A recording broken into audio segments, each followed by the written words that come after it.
Yes. All right, we are live. Hi, everyone. Wow. Okay.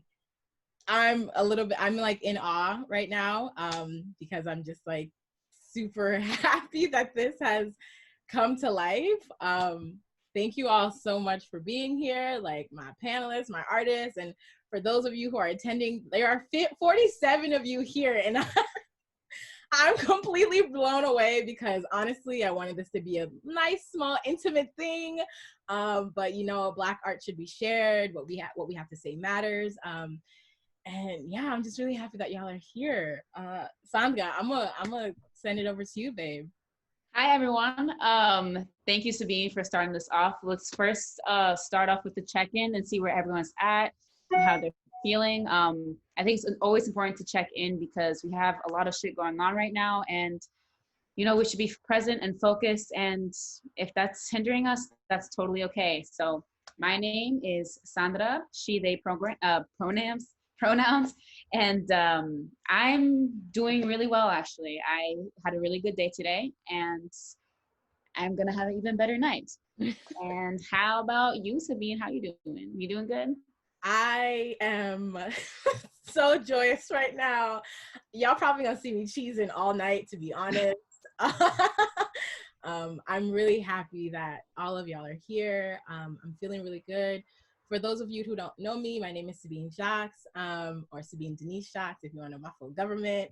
I am the creator or the founder of this space right now, and I'm doing really well. And my pronouns are she, hers.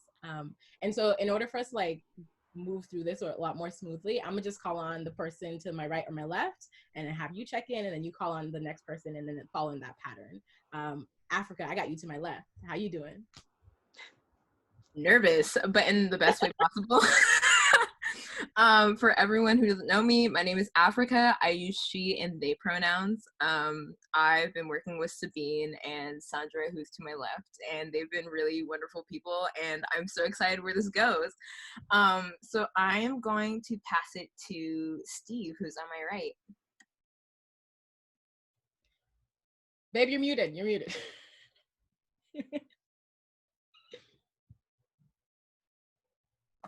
Hello, I was muted. And my name is Steve. I use he, him, his pronouns. And how do I feel? I just had like a mini meltdown, but I feel better. So yeah, I feel really excited for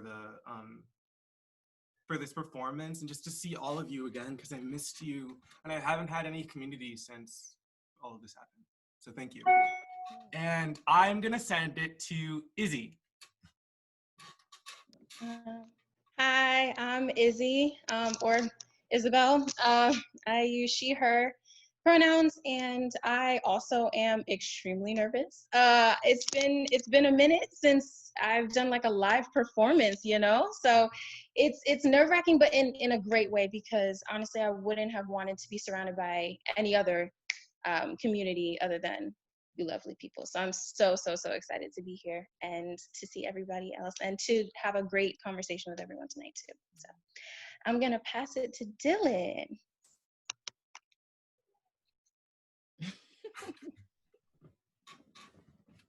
There we go.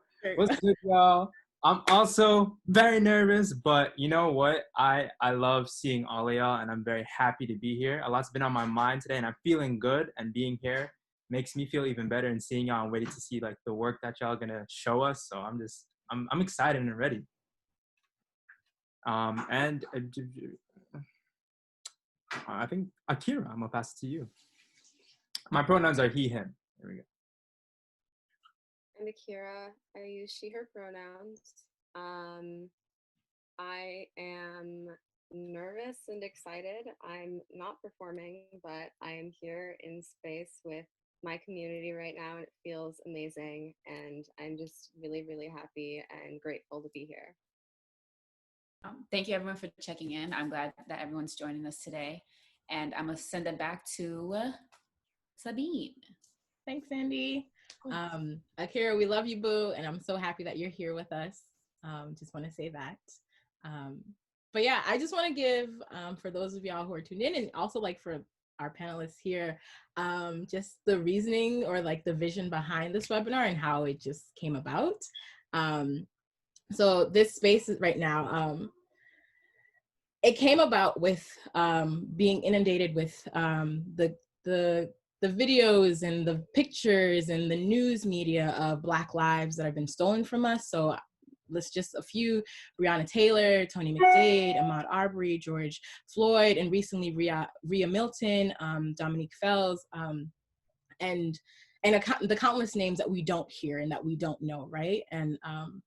And being inundated with all these messages and all these pictures and images, I would just feel so angry all the time. And I'm still very angry, actually. And so with all that, with the hype on social media and everything, I'm just like, for me personally, as a being, I'm just like, what can I do? And I found that in previous years where like I'm thinking about like what can I do, I always think of things outside of what I know, right? Which and when I do that, I end up feeling defeated and I don't end up doing anything, which makes me feel even worse. So this time around, it was different. I've been doing a lot of healing of myself. I've been working on me, and I'm doing this like Artist Way course that is like a course of like higher creativity. And like one morning I just woke up and I was just like, yeah, I don't know how to do all these things, right? I don't know how to organize a protest. Like I don't know how to do certain things. So I was like, but what do you know? And what I know is that art heals, right? What I know is that my friends who are my art family need a space where we can just be, right? And understand that our pain, we are not just our pain, we are not just our suffering. I know that Black love and Black joy is necessary right now. I know that I'm a dialoguer. I know that I'm an artist. I know that I'm a lover. And I know that I love to hold space, right? Because I do have the capacity to hold space for folks. And I will say that because there are certain things that I know that I don't necessarily have to, that I don't have to worry about. And that's my privilege, right? And so in recognizing them, like, how can I use that privilege to help my community, to help those who are around me? So like, I realized, I'm like, that's what I know, right? And so I was like, lean into that. So I did.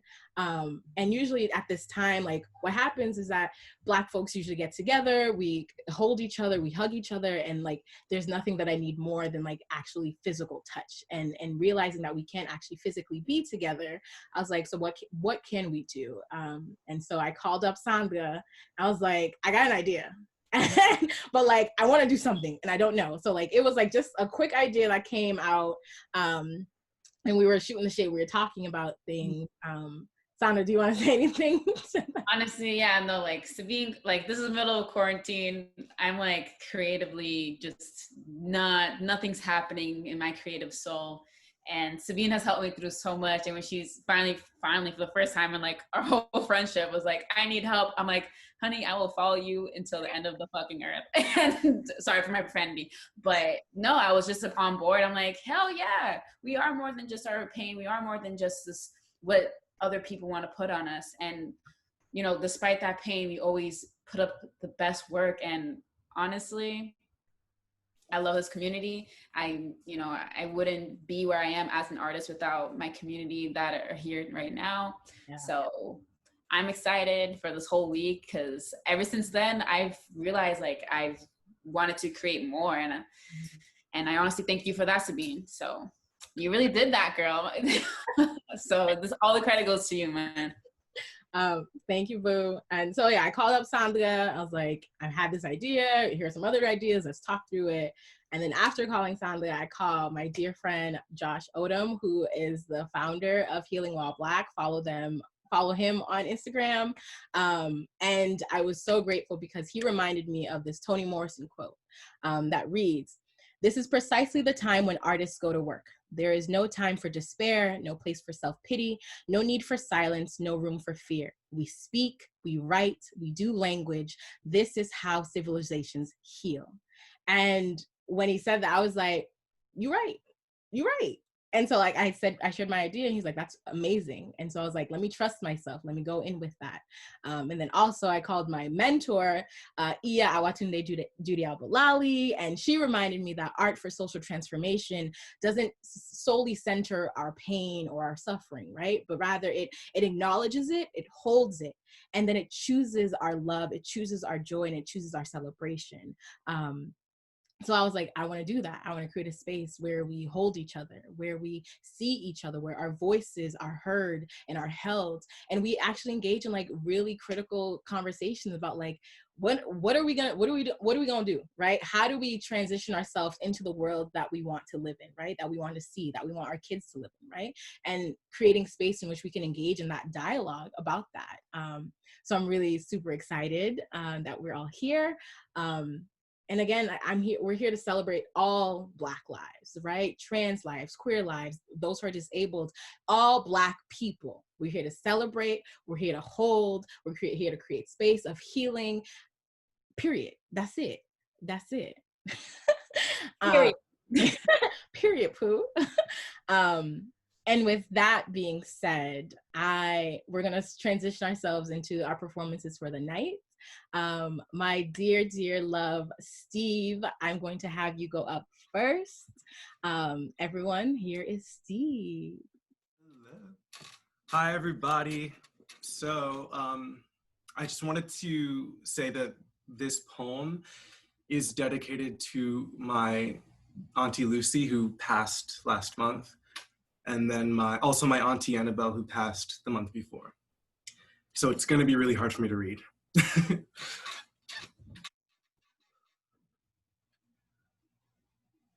Oh, let me say the name first. Sorry. The name of the poem is Glitter or Bringer of Light. Oh, give me that itchy green grass in my hair again. Those bright orchard days. I see you as you were back then, scorching the air with flame. For deep down in that dark eye of thine was something there ablaze. And so they called you bringer of light. I still feel your burning gaze. Oh, the way you lit that cigarette, face soft and dusty grave, taught me something of the night's unrest. Longing for that cloudy crest, that misty sky wave. You look at me for the last time, a decade dull, that fiery rage. Did something glitter in your eye? I hear you say my name. For you were riding into that stormy sky on a shiny lightning blade. Thank you. Thank you. Thank you. Oh, wow. Oh, that was so beautiful. Go off, baby. Oh, thank you so much. Oh, wow. It was hard to read. Yeah. Can we all just take just one collective breath together, and holding Steve, holding your aunt Steve, in this space with us right now.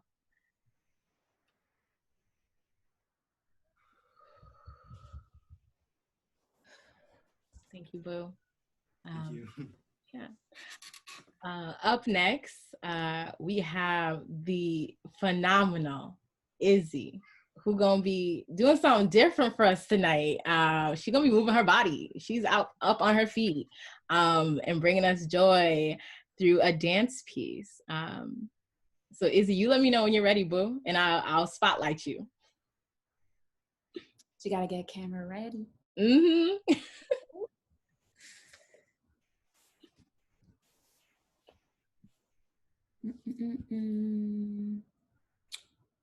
Oh, I love the love in the comments, guys. Thank you. Oh my God. Wow, it's blowing up. I love us. I really do. Like, I'm actually tearing up. Like, Samine, you really did that. You got it, Izzy? All right. All right, here we go.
Oh, babe, that was beautiful. Oh, wow. I'm lit. I'm trying to I need you to teach me how to split because I've been trying for years and I got you. I got you. I even had Sandra send me like stretches for how to split, like for like real. I'm almost there, but I'm like, if I try to do that on the dance floor, I'm going to the hospital. Like I'm done. But that was so beautiful, Izzy. Thank you. Wow. Thank you so much, Izzy. Woo! Oh my God. I feel so good right now. This is so beautiful. Okay, word. And from there, I'm going to transition us into my love, my boy, Sir Dylan, who's going to read us a poem right now. And Dylan, if you have anything you want to add or say about the piece, about yourself, please feel free and to do so. It took a lot. I didn't write this myself. This is written by Sonia Wheeler, and it resonated with me a lot. It's about, because I come from an all-Black community in the Bronx, and then going to majority PWIs. And I feel like for a lot of us who have been in those institutions, and we had to feel like to assimilate into those kind of institutions, we've had to ostracize our Blackness. And, that's where that anti-Blackness comes from. And I felt that pain, and that's what I felt. And I wanted to show that that's wrong. We are Black people, we are amazing, we are community, we are love. And we just are. I am because we are, and we are because I am. Mm.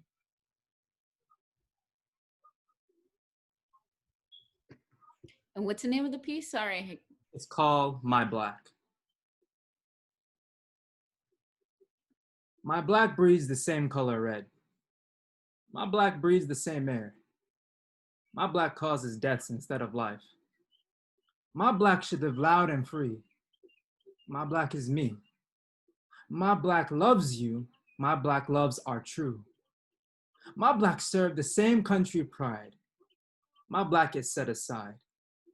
Like last night's trash, yet I ask, does your color mean right and my Black mean wrong? That's a sad Black song.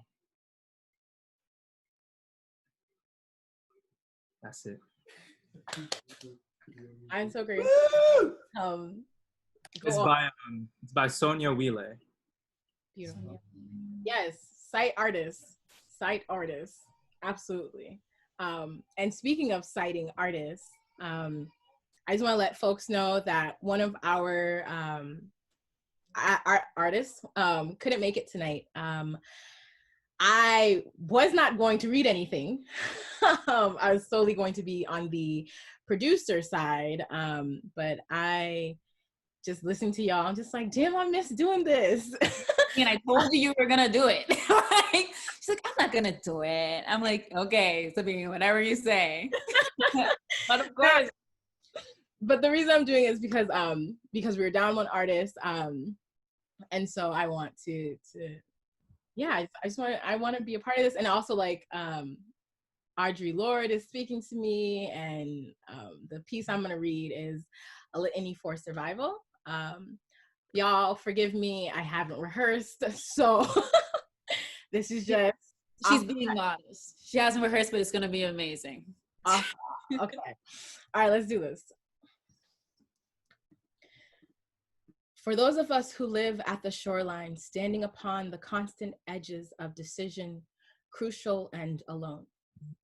For those of us who cannot indulge the passing dreams of choice, who love in doorways coming and going, in the hours between dawns, looking inward and outward, at once before and after, seeking a now that can breed futures.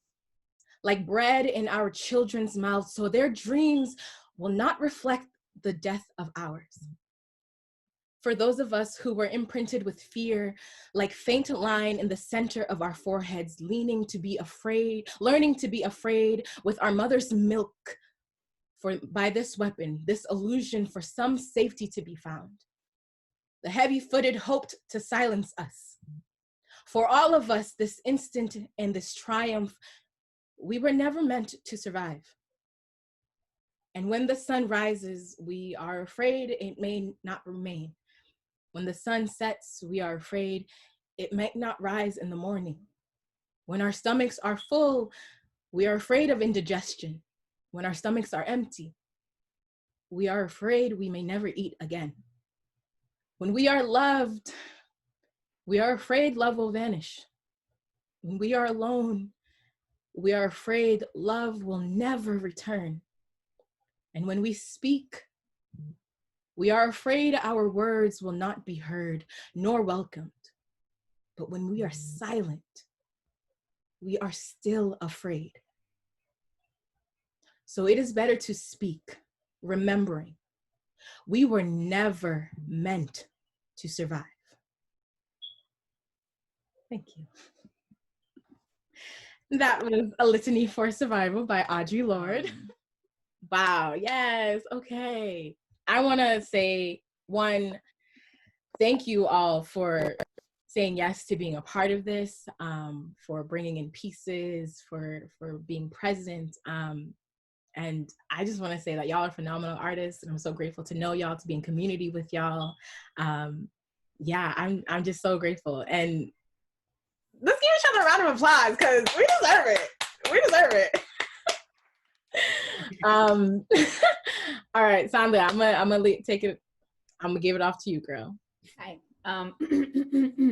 So this portion of the event is going to be a talk back with the artists. And for those who are watching, if you have questions, please tap away in the Q&A. There's no promise that we'll get to it, because conversations be conversations, but we would still love to hear your thoughts. And I want to first start by asking the artists, what did performing your pieces in this space feel like? I'll go. Dancing is it's always been home for me. So it always feels super liberating, just letting out every emotion that I feel whenever I, get the chance to. And just music is something, also being like, I'm also a pianist, so I'm very into music and like the technicality of music as well. So I really like to get into the beat and the rhythm and everything like that. And so I get to tie that into dance and everything. And I feel that for me, it helps me strengthen all the more of my expression. And I just felt like it was just extremely liberating and freeing. Always feels great to do it. So that's me. I loved watching you. Thank you. Like, I felt it when you were doing that. Thank you. Turn the lights on. Sandra, we can't see. The sun was going down, sorry. So anyone else wants to share? Unmute yourself. Yo, let's just take ourselves off mute, honestly. Like, we respect each other. We know not to cut each other off. We got that. I'm still working on it. I got it. What was the question again? Sorry. The question was, what did performing your pieces in this space feel like? Performing this, it felt really cathartic. It felt like I was speaking to, the people that had passed, and I was honoring them by speaking about them in front of like a crowd of people. So yeah. So it was really beautiful. It felt lovely, actually. Dylan? So I was looking at chat. As a child, I've always loved to talk. My mother can attest to that, Mm-hmm. So I feel like that the poem that I chose, it was short because it needed silence in between. I think it was just the right amount. So I felt that for me, talking about something like that, it felt very freeing. It felt like chains, like just being released. Because that's something I feel like us as Black people who have experienced that type of microaggressions, we go along throughout it every day and be like, okay, it's the norm. And I feel like we have to destigmatize that has to be the norm. And I just that when I read that poem, that's what really hit me.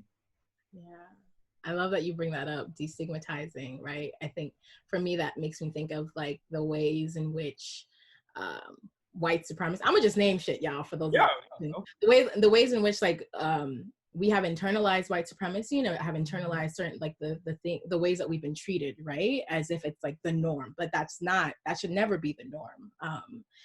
I wanted to quickly ask, like, what was the process like for y'all in putting these pieces together or choosing your pieces? Yeah, because I know that there's some folks that are like nervous about it. And I know for me, I'm just like thinking that like people would be tuned in. I was just like, oh my God, that makes me more nervous. So I'm just like, and like the process for me in terms of like putting it together, like thank God I had Sandra in Africa because they were holding me down, because I have this voice in my head that be speaking really negative to me, right? And so like trying to like silence her throughout this entire process, I've been doing it. It's a lot easier now, but like had this been like a year ago, I wouldn't have even like dared to even try and put this together. So I just want to know what the process was like for y'all in putting those pieces together. Yeah, Steve. Yeah, so I'm pretty sure I have like ADHD, by the way, so this is probably why it was very hard to do. It was, I put together this I think it was amazing, this amazing song. I wrote all of these different things. I like produced stuff on FL Studio, and then I messed it up. Oh, babe. So that's why I had my like meltdown, because I had like kind of just destroyed what I made.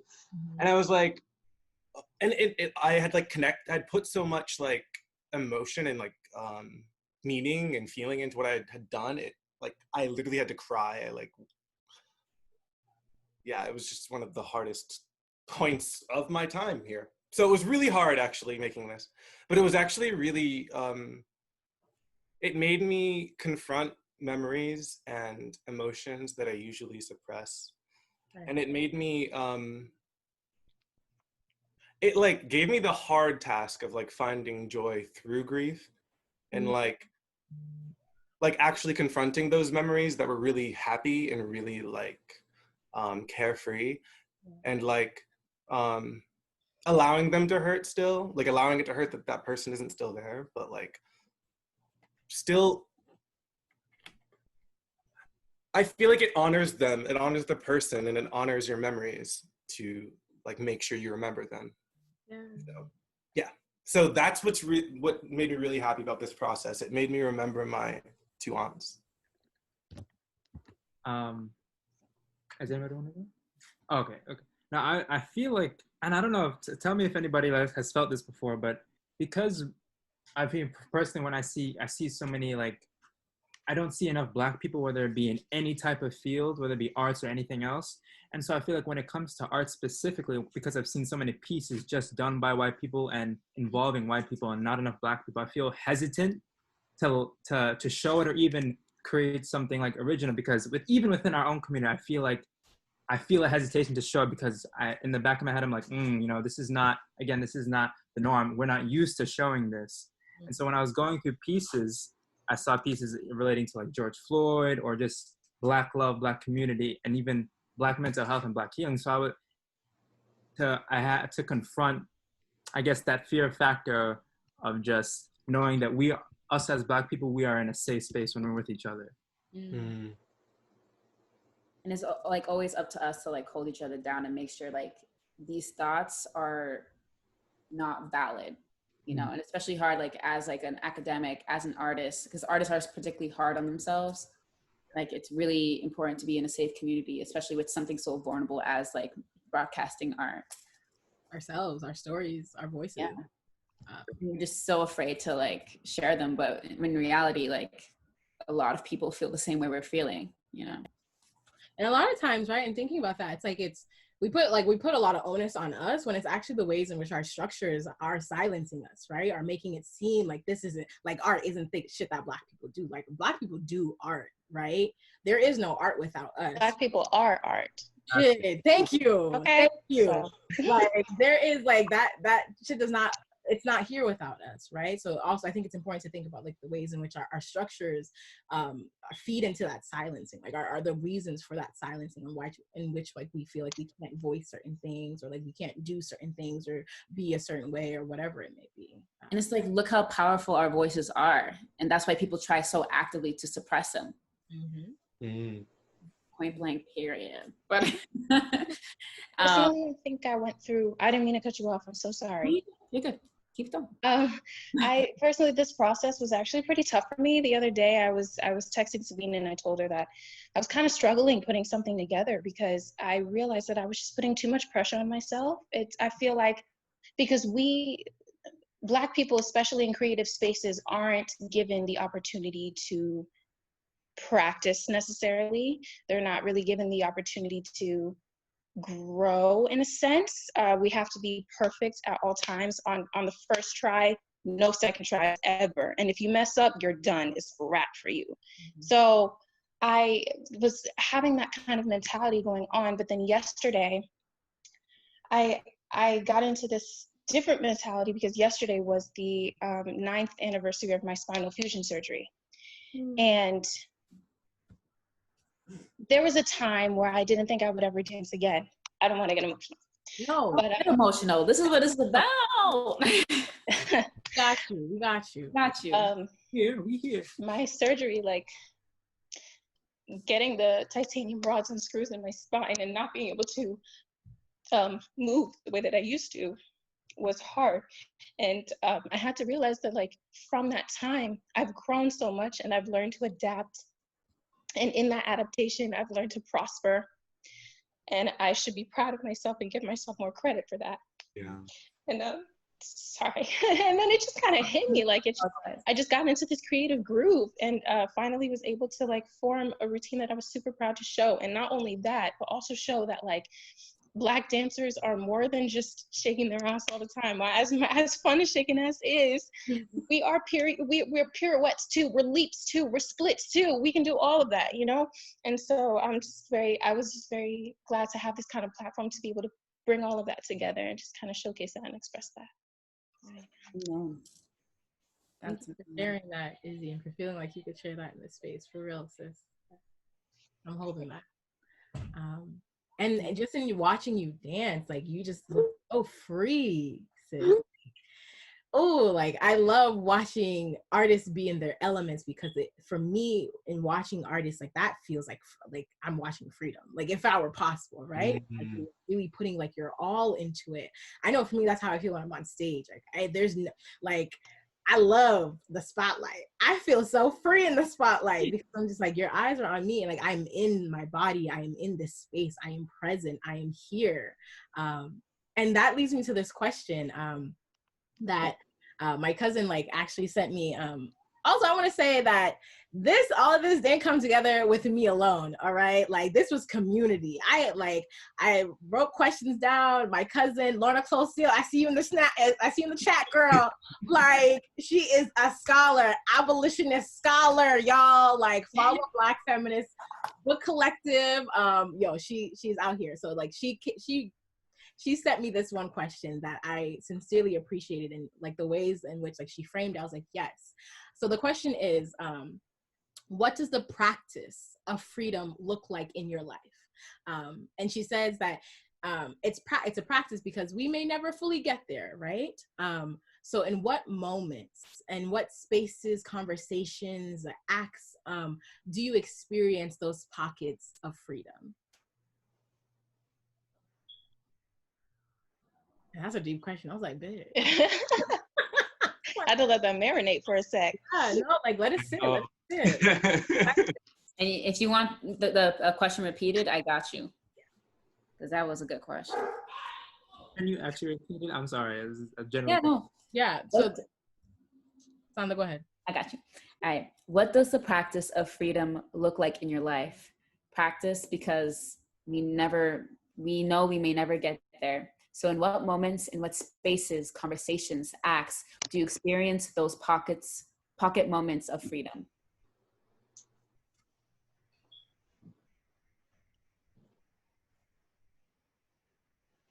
I can go first again. So I would say that just theater, to be honest. Theater and just creativity in general, and creative spaces, and in spaces where that, like, need to be, like, the talented 10th, or, like, Black or really excellent, like Izzy was saying, when that feeling is gone, then I'm free, then I'm creative. Because when I put all of these, like, expectations on myself, like, freedom isn't about caring what other people think, number one. So, like, why do I care if they think I'm excellent or not? Like, I'm free on myself. Yeah, so creativity is, like, the place I find freedom. It's where I feel like I'm flying. And I learned that from my two aunts. like hands down, they were the most creative people I knew. So, Thank you for keeping their spirit alive. thank you. Oh, I'm glad you really, and you touched upon like when you don't feel like you have to fit within like that talented 10th, like Black excellence, right? Yo, like you on something so serious. Ooh, I'm making space, but I could say so much about that. Yeah. Do you want to take questions? Is there does anyone want to answer that question? Oh. We're all set with that question? I second what Steve said, so. Yeah. I feel like we're all since we're all like kind of from the same source, it's kind of very similar for us. Sabine, would you want to take questions from the audience, or do you want to keep going with our questions? Do you have a few questions right now from the do. I do this one. Hello, lovely people, from Jason Beckett. I don't know if I was supposed to call him out, but whatever. My question is, as a Black performer, would you prefer to see more non-white people in general roles, or more roles written for non-white people, as opposed to a role being able to be played by anyone? Ooh, we're talking about casting now. Oh. That's a whole hierarchy. I like that question. That's a good question. Could you repeat it, please? My question is, as a Black performer, would you prefer to see more non-white people in general roles, or more roles specifically written for non-white people, as opposed to a role being able to be played by anyone?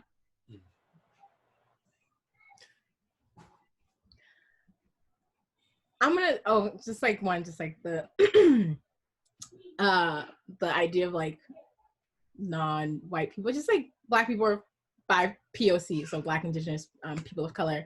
And honestly, like I'm seeing in the chat, and exactly what I feel like, it's both, right? Like I want stories written about us, for us.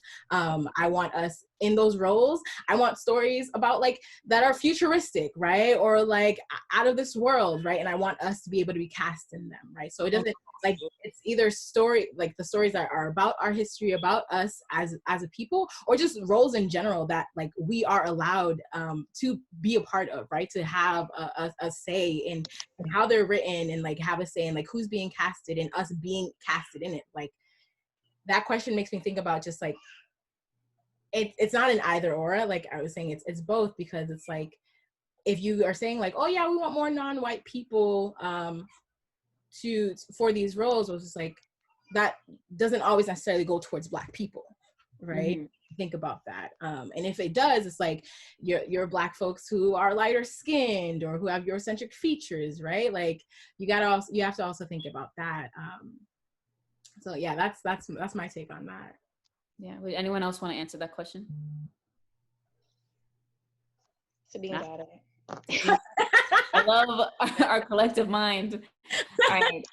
Do you want to ask the next two questions, or do you want me to ask? Actually, yeah, babe. Because we're almost at time, and I want to respect your time. Judy always lets me know, be on time when you come in and when you end. So I want to close us off with this one last question before I close out the webinar for tonight.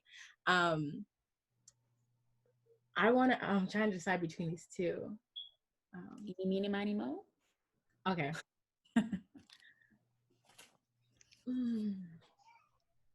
Okay. When you think of a radically new imagined world, what are you dreaming for yourself, for your community, for your people, and what do you need to feel safe and valued and cared for in that world? And not even just that world, but this world right now, because in speaking it into this world, we're actualizing that world that we want to be in.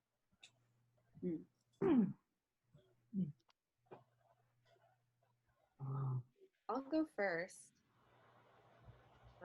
I love this question.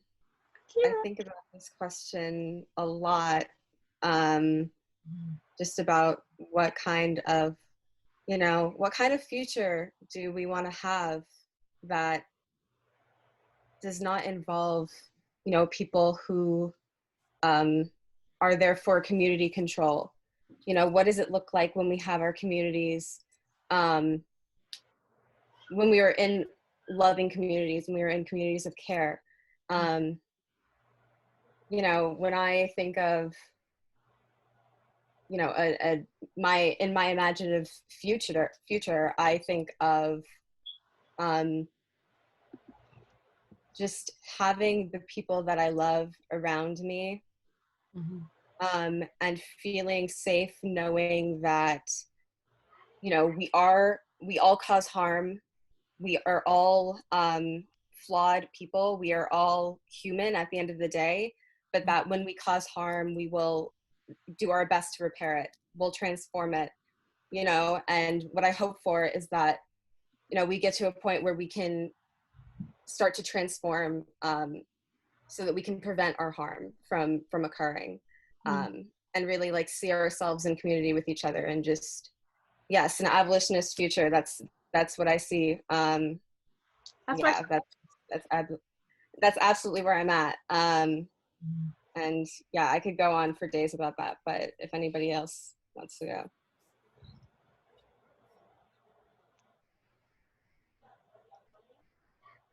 Yeah, thank you. Abolition, definitely. We do not need police. They're just slave catchers. So what I would like also in the future is is for us to like, I read this tweet that was like, kill the police officer in your mind, or kill the police in your mind. And that's what I want in my future, is that like, I want like, I don't know, I want to abolish like that police officer in my mind and everyone else's minds. I want to abolish that police officer who tells me I can't wear what I want to wear, who tells me I can't be genderqueer and using him pronouns, who tells me I can't be Black and genderqueer. You know, all of those police officers, we want to kill all of them. So I'm just looking for a future where people can just be themselves, you know, and it doesn't matter. Right. And we love each other and we love our differences. We love being Black. We love being whatever we are. To go off what Steve said, because you really came through with that whole kill the, you know, mental police officer that we have. It's not our fault that it was embedded in our minds, but I think that, you know, in the future, I'll speak more so within the creative world.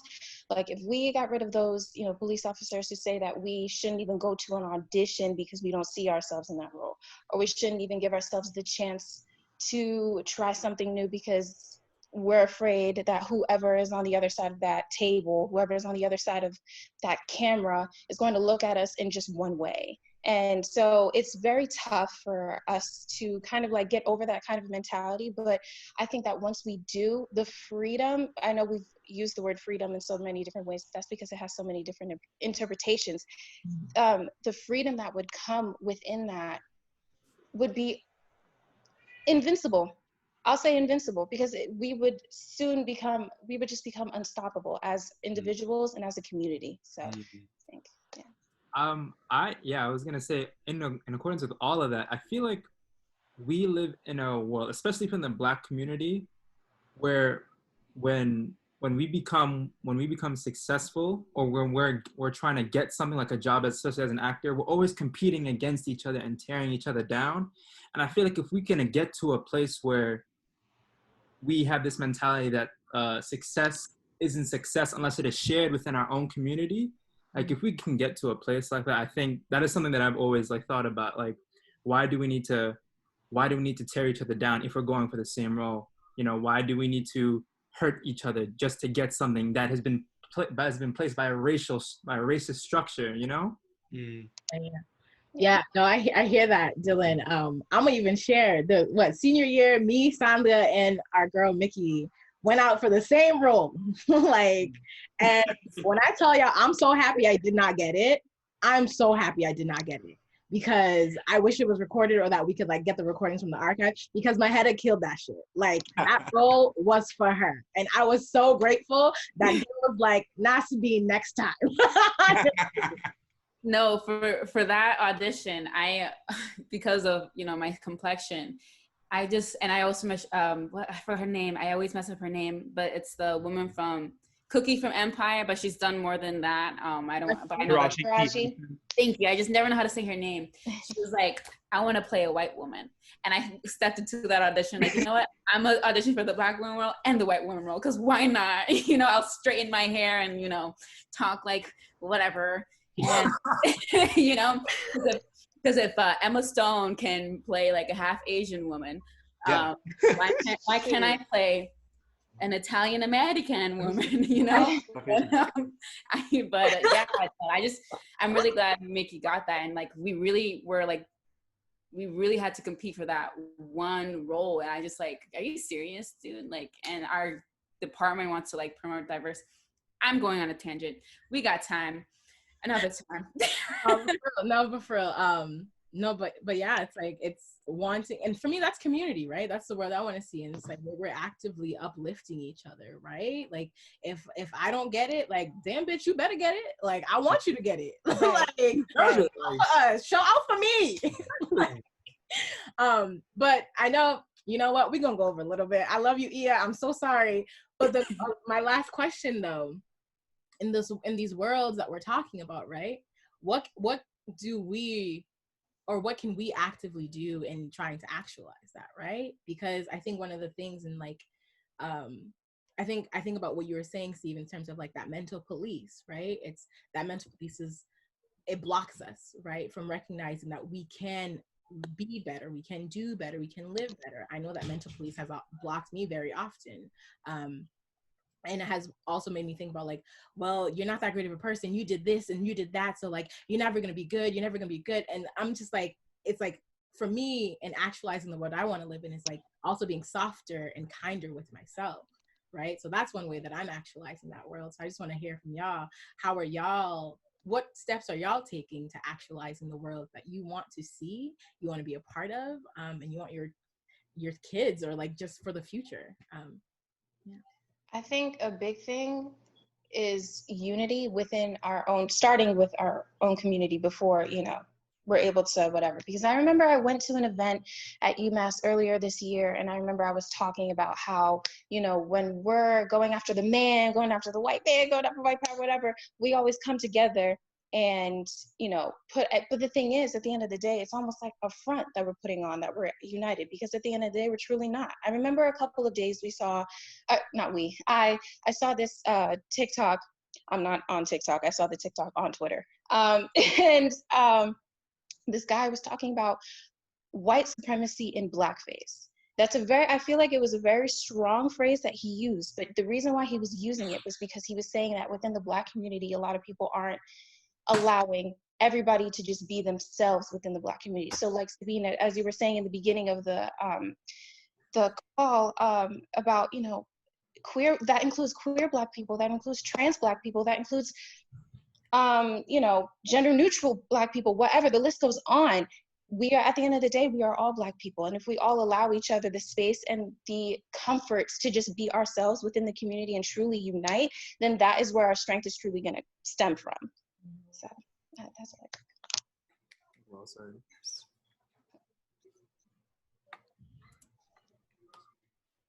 Yeah.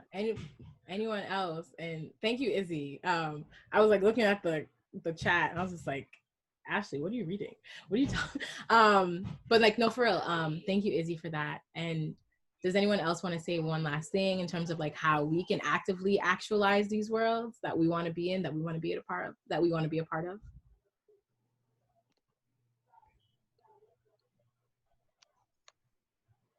It's okay if we don't have an answer, right? I think it's totally okay. Like silence says a lot, right? And that means that like y'all are sitting with these questions like, yeah, like I want this world to be, right? But like if I'm not actively like pushing for that world, or like moving towards that world in my own actions and my own thoughts, and like how can it become actualized, right? If like, because one thing I've learned is that we can't depend on people, we can't depend on our government, on these systems, right? We need to do things for ourselves, right?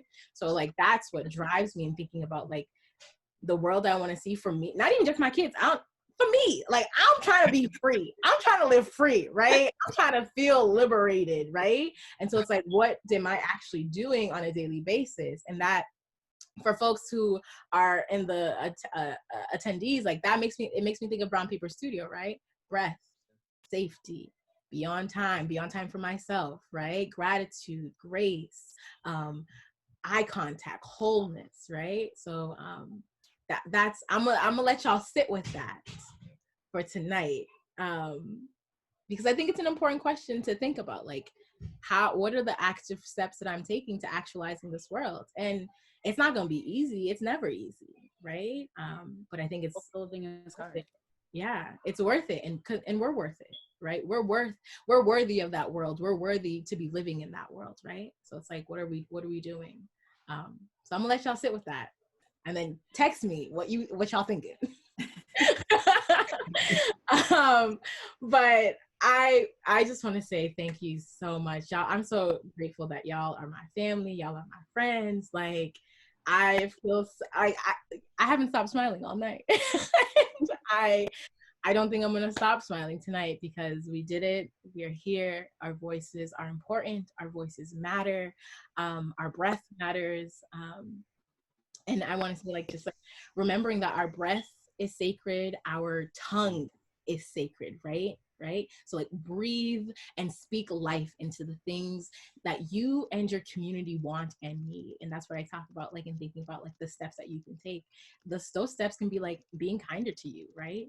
Naming that, voicing that I want to be kinder to myself, right? Breathing life into that, and then working towards that. And for those of you who tuned in tonight, I am beyond grateful and thankful for y'all. Like, I honestly at first did not want people to tune in, but we allowed the artists to decide, and they were like, yeah, why not? So I was like, okay, we'll open it up.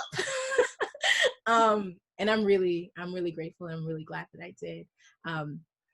And so y'all, thank you so much. I love you all so much. Let's give ourselves one last round of applause. Yay! Hey! Love you guys. Last time I want us to be together, right? I want to continue holding these spaces even after this week ends.